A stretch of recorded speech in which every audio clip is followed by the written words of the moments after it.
बिस्मिल्लाहिर्रहमानिर्रहीम। अस्सलामुअलैकुम। जी बच्चों, कैसे हैं आप लोग।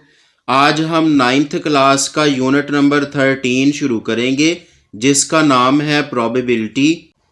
ये लफ्ज़ प्रोबेबिलिटी लैटिन वर्ड यानी लातीनी ज़ुबान का लफ्ज़ प्रोबेबिलिटस से अखज़ किया गया है जिसका मीनिंग है गेस करना या अंदाज़ा लगाना, यानी किसी काम के होने के कितने चांस हैं। मिसाल के तौर पर एक क्रिकेट मैच को देखते हुए हम अंदाज़ा लगाते हैं कि फ़लाँ टीम के जीतने के 80% चांस हैं या 30% चांस हैं। प्रोबेबिलिटी को फाइंड करने के लिए ये फार्मूला है नंबर ऑफ़ फेवरेबल आउटकम्स और नीचे total number of possible outcomes. इस फार्मूले को समझने के लिए हम प्रोबेबिलिटी के बेसिक कॉन्सेप्ट्स की तरफ आते हैं। बेसिक कॉन्सेप्ट में पहले नंबर पे एक्सपेरिमेंट है। मिसाल के तौर पर हम टॉस करने के लिए एक सिक्का उछालते हैं या हम लूडो खेलते हुए डाइस को रोल करते हैं। डाइस लूडो के दाने को कहते हैं, यानी हम जो लूडो का दाना फेंकते हैं तो ये एक्सपेरिमेंट कहलाएगा। इसके बाद आउटकम्स है। ये बेसिकली एक्सपेरिमेंट का जो रिज़ल्ट होता है उसको आउटकम कहा जाता है।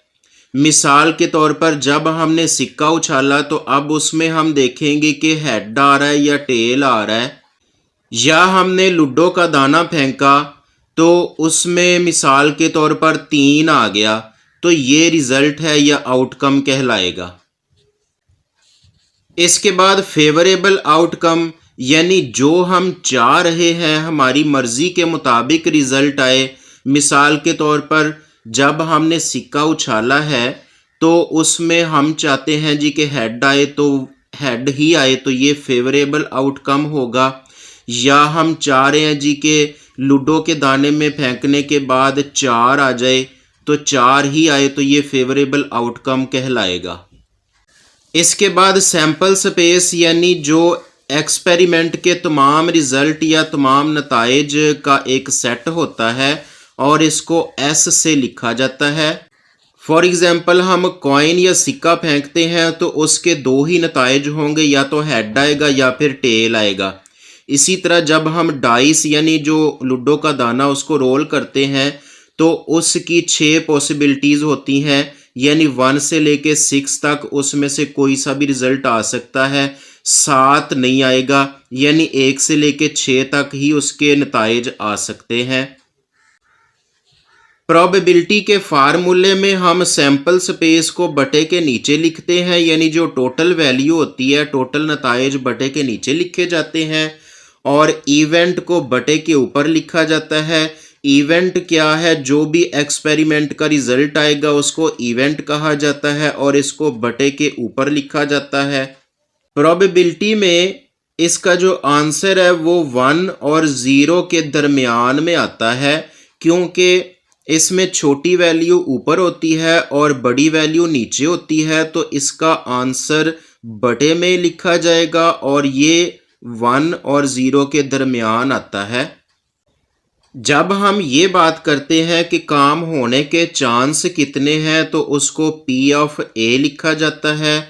एंड उसी वक्त ये भी पूछा जा सकता है कि काम ना होने के चांस कितने हैं, तो उसको P ऑफ A डैश या फिर P ऑफ A C से शो किया जाता है, और इसका ये फार्मूला है P of A dash equal 1 minus P of A, यानी काम होने के चांस कितने हैं उसको 1 में से माइनस किया जाएगा।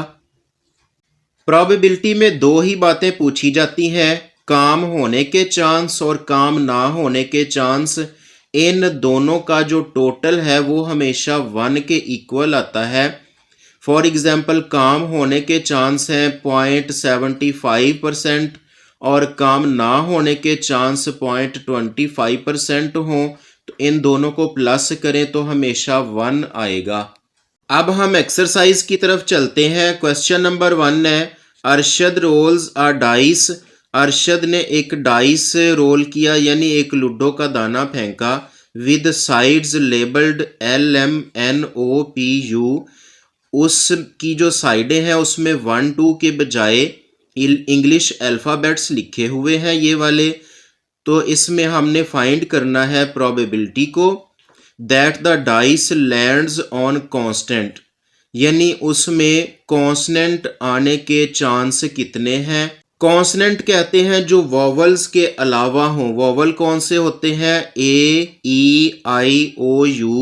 तो इसमें अब OU ये 2 वॉवल्स हैं, जो बाकी 4 अल्फ़ाबेट्स हैं ये कॉन्सनेंट्स कहलाएंगे। एक क्वेश्चन में 2 ही बातें होती हैं, एक तो सैंपल स्पेस जो टोटल दिया होता है उसको हमने S के बराबर मिड ब्रैकेट में लिख लेना है, और इसके बाद NS यानी नंबर ऑफ सैंपल स्पेस, इसमें कितने हैं टोटल, ये 6 हैं, ये हम लिख देंगे। और दूसरे नंबर पर इवेंट पूछा जाता है जो प्रोबेबिलिटी होती है, यानी इसमें कॉन्स्टेंट पूछे गए हैं, तो इसमें कॉन्स्टेंट आने के टोटल 4 चांस हैं। तो यहाँ पे नंबर ऑफ A हम लिख देंगे 4, और प्रोबेबिलिटी हमने फाइंड करनी है यानी P ऑफ A। अब इसका हम फार्मूला यहाँ पे लगा देंगे, उसमें इवेंट को हमने ऊपर लिखना होता है यानी N ऑफ A ऊपर लिखेंगे, और जो N ऑफ S है इसको हम नीचे लिखेंगे टोटल सैंपल स्पेस को। अब इसकी हम यहाँ पे वैल्यूज़ लिख देंगे, N ऑफ A 4 है और N ऑफ S 6 है। ये दोनों 2 के टेबल पे डिवाइड हो जाएंगे, यहाँ पे 2 आ जाएगा और यहाँ पे 3 आ जाएगा, तो 2/3 टोटल इसका आंसर आएगा। प्रोबेबिलिटी का आंसर हमेशा फ्रैक्शन फॉर्म में यानी बटे में लिखा जाता है। क्वेश्चन नंबर 2 है, Shazia throws a pair of fair dice. Fair dice यानी जो अच्छे वाला डाइस होता है, और पेयर मतलब 2। शाजिया ने लूडो के 2 दाने इकट्ठे फेंके हैं, तो what will be the probability of getting. अब इसमें ये 4 पार्ट्स हैं जो हमने हल करने हैं। जब लूडो के 2 दाने इकट्ठे फेंके जाएंगे तो n पॉसिबिलिटी है कि एक पे 2 आ जाए और एक पे 4 आ जाए, और पहले पे अगर 3 आता है तो दूसरे पे 2 आ जाए। तो इसको हम इस तरह इसके पेयर बनाएंगे, पहले जो पहला दाना है उस पे 1 फिक्स कर लें, और जो दूसरा दाना है उसकी जो नंबर्स हैं वो चेंज करते जाएं, यानी 1 के साथ 1, फिर 1 के साथ 2, फिर 1 के साथ 3, 1 के साथ 4, 1 के साथ 5, 1 के साथ 6। इसी तरह जो पहला दाना है अब उस पे 2 फिक्स कर लें, और जो सेकंड वाला है उसके नंबर चेंज करके लिखते जाएं, और इसके बाद जो पहला जो डाइस है उस पे 3 फिक्स कर लें, और उसके साथ सेकंड वाला जो डाइस है उसकी नंबरिंग चेंज करते जाएं, और इस तरह हर बार ये 6-6 पेयर बनते जाएंगे। इस तरह ये सैंपल स्पेस में टोटल 36 पेयर्स बनेंगे, यानी यहाँ पे जो नंबर ऑफ S है ये टोटल 36 होगा। अब इसमें पहला पार्ट है, sum of dots is at least 4, यानी ऐसे पेयर्स हमने लेने हैं जिनको प्लस करने से कम अज़ कम 4 आए, यानी कम अज़ कम 4, तो इससे बड़ा आंसर भी आ सकता है, यानी ऐसे पेयर जिनको प्लस करने से 4 आए या 5 आ जाए या 6 आ जाए या इससे बड़ा आ जाए, इससे कम नहीं आना चाहिए, तो वो पेयर हमने पहले पार्ट में लेने हैं।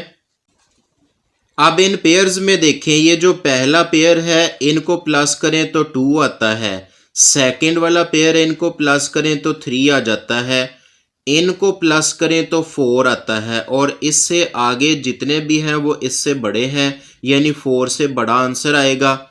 सेकंड रो में देखें, ये जो फर्स्ट वाला है इसको प्लस करने से 3 आता है, इससे आगे जितने भी हैं उनको प्लस करने से 4 आएगा या फिर 5 या फिर इससे बड़ा आंसर आएगा।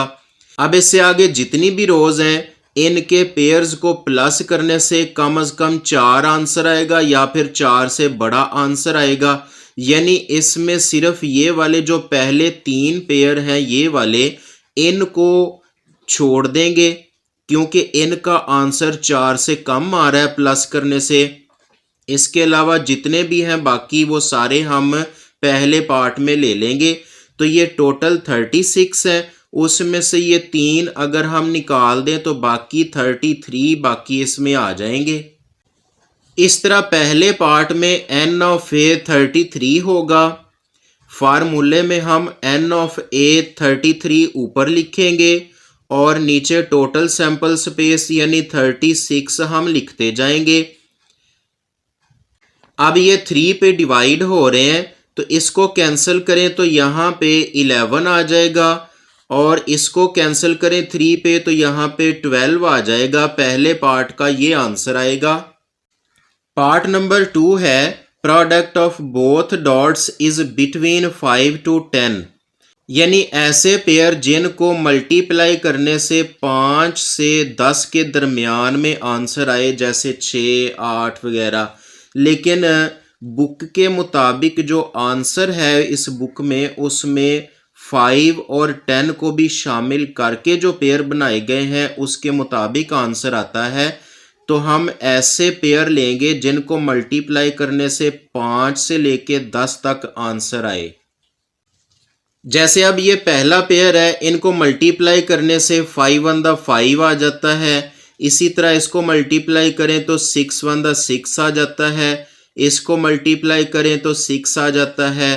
इसको ज़रब करने से 8 आ जाता है। तो इस तरह ये टोटल 11 पेयर्स बनते हैं जिनको हम इस कंडीशन के मुताबिक लिख सकते हैं। तो अब यहाँ पे हम n ऑफ a 11 लिख देंगे। ये टोटल 11 पेयर्स हैं। तो यहाँ पे भी जो सैंपल स्पेस है वो 36 है, यानी n ऑफ s इक्वल 36। ये 36 हर पार्ट में हम यूज़ करेंगे। अब यहाँ पे प्रोबेबिलिटी का जो फार्मूला है वो हम लिख देंगे। n ऑफ a इवेंट को ऊपर लिखा जाता है और सैंपल स्पेस को नीचे लिखते हैं। अब इसमें इवेंट 11 है और सैंपल स्पेस 36 है, ये कैंसिल नहीं होते तो यही इसका आंसर आएगा। पार्ट नंबर 3 है the difference between both the dots is equal to 4। इसमें हमने ऐसे पेयर लेने हैं जिनको आपस में माइनस करें तो आंसर 4 आ जाए। पार्ट नंबर 3 के मुताबिक ये 4 पेयर ऐसे हैं इन जिनको आपस में माइनस करें तो 4 आता है। मिसाल के तौर पर अब ये 5 में से 1 माइनस करें तो यहाँ पे 4 आ जाएगा। इसी तरह ये 6 में से 2 माइनस करते हैं तो ये 4 आ जाता है। तो यहाँ पे नंबर ऑफ ए यहाँ पे 4 आएगा और नंबर ऑफ एस 36 है। तो यहाँ पे भी हम P ऑफ A का फार्मूला यहाँ पे लिख देंगे। N ऑफ A ओवर में N ऑफ S। अब इनकी हम वैल्यूज़ लिख देंगे। N ऑफ A 4 है और N ऑफ S 36 है। तो ये 4 के टेबल पे डिवाइड हो जाते हैं। यहाँ पे 1 आ जाएगा और ये 9 4s are 36, तो 1/9 इसका आंसर आएगा। पार्ट नंबर 4 है number at least 5 on the first dice, यानी जो पहला नंबर है पहले डाइस पे है वो कम अज़ कम 5 हो या इससे बड़ा हो।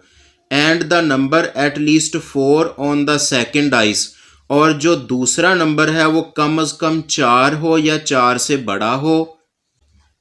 इस पार्ट के मुताबिक ये वाले पेयर ए में हम राइट करेंगे। जो फर्स्ट वाला नंबर है वो कम अज़ कम 5 हो या 5 से बड़ा हो, और जो सेकंड वाला नंबर है वो कम अज़ कम 4 हो या फिर 4 से बड़ा हो सकता है।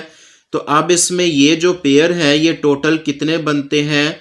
1 2 3 4 5 6। नंबर ऑफ ए हम 6 लिखेंगे और जो नंबर ऑफ एस है वो 36 है। अब फार्मूले में हम इनकी वैल्यूज़ लिख देंगे। एन ऑफ ए 6 है और एन ऑफ एस 36 है। ये दोनों 6 के टेबल पे डिवाइड होते हैं। 6 1 द 6 और यहाँ पे 6 6 आर 36। तो इसका आंसर यहाँ पे 1/6 आ जाएगा।